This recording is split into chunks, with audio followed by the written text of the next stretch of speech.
प्रशासन का पीला पंजा सिर्फ गरीब के आशियाना पे ही चलते हैं। जी हाँ, मैं सही कह रहा हूँ। बाड़मेर जिले के अंदर भू माफियों ने अपनी बिल्डिंग ही खड़ी कर दी, लेकिन वहाँ तक इनका पीला पंजा पहुँच भी नहीं पा रहा है। दरअसल आपको बता दें कि बाड़मेर जिले के अंदर भू माफियों का इस तरीके से बढ़ता आतंक लगातार प्रशासन के सामने है, लेकिन वहाँ तक तो प्रशासन पहुँच भी नहीं पाता, लेकिन गरीब के आशियाना कुछ मिनट के अंदर वहाँ से उजाड़े जा सकते हैं। इस तरीके से कल आपने घटना देखी बाड़मेर के बिजासर के अंदर, किस तरीके से जो आशियाना बने हुए थे उनके आशियाना कुछ ही मिनट के अंदर तबाह हो गए।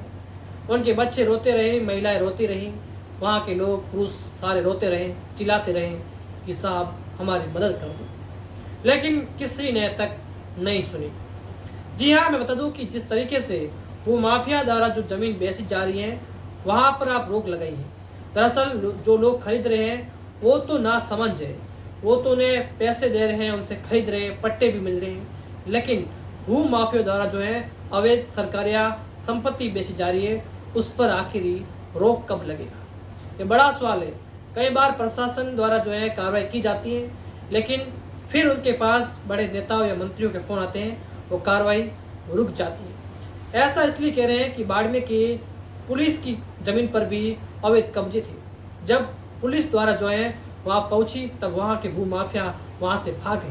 अब भू माफिया में डर नहीं है कि पुलिस की संपत्ति पर भी अवैध कब्जे करें, तो मानिए किस तरीके से आम लोग जो हैं किस तरीके से परेशान हैं। बिजासर में हुई इस घटना के बाद शिव के विधायक रविंद्र सिंह भाटी ने ये कहा कि पहले इसको सूचना देनी चाहिए, उसके बाद इनके आशियानाएं वो तोड़ने चाहिए, लेकिन बेदखल हो गए उनका पूरा परिवार, बच्चे, अब वो कहाँ जाए।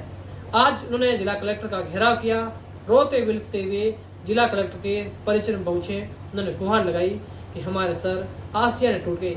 वही शिव के विधायक रविंद्र सिंह भाटी ने अपने फेसबुक अकाउंट पर उन्होंने आर्थिक सहयोग की अपेक्षा जताई। उन्होंने कहा कि इन परिवार को आर्थिक जो है सहयोग दी जाए, ताकि जो परिवार हो रहा है, बिलख रहा है, इनकी सहायता हो सके। लेकिन कहीं न कहीं जो है भू माफिया द्वारा प्रशासन की मिली भगत है क्या बाड़मेर जिले के अंदर भू माफिया ने कहाँ नहीं नजर आ रहे। बाड़मेर के अंदर इतना अतिक्रमण बढ़ गया है सरकारी संपत्ति पर, वहां पर प्रशासन का पीला पंजा आखिर कब तक पहुंचेगा, ये सवाल है प्रशासन से। लेकिन प्रशासन सिर्फ गरीब लोगों के आशियाना है वो तोड़े जा रहे हैं, लेकिन जो बड़े बड़े हैं लोग उनके घर तक तो उनकी पहुंचने की हिम्मत तक नहीं। अगर वह पहुंच जाए तो उससे पहले ही नेता और मंत्रियों के फोन आते हैं कि ये हमारी बिल्डिंग है।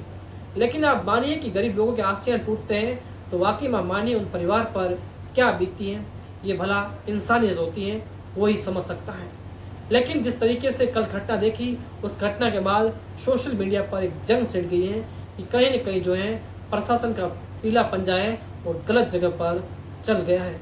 अब मेरा सवाल ये है कि बाड़मेर जिले के अंदर जितने भी भू माफिया है उन पर अब कब चलेगा पीला पंजा। ये नहीं बल्कि बाड़मेर जिले के अंदर ऐसी कई जो कोचिंग संस्थाएं भी फर्जी जो है बिल्डिंगें तैयार की हुई है, उस पर कब चलेगा।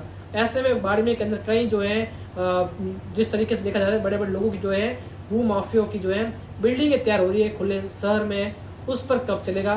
सरकारी संपत्ति पर अवैध कब्जे हैं, उन पर पीला पंजा है, वो कब चलेगा, अब कौन चलेगा, ये बड़ा सवाल है। दयाराम सिंह राजपुरोहित, मरु पत्रिका, बाड़मेर।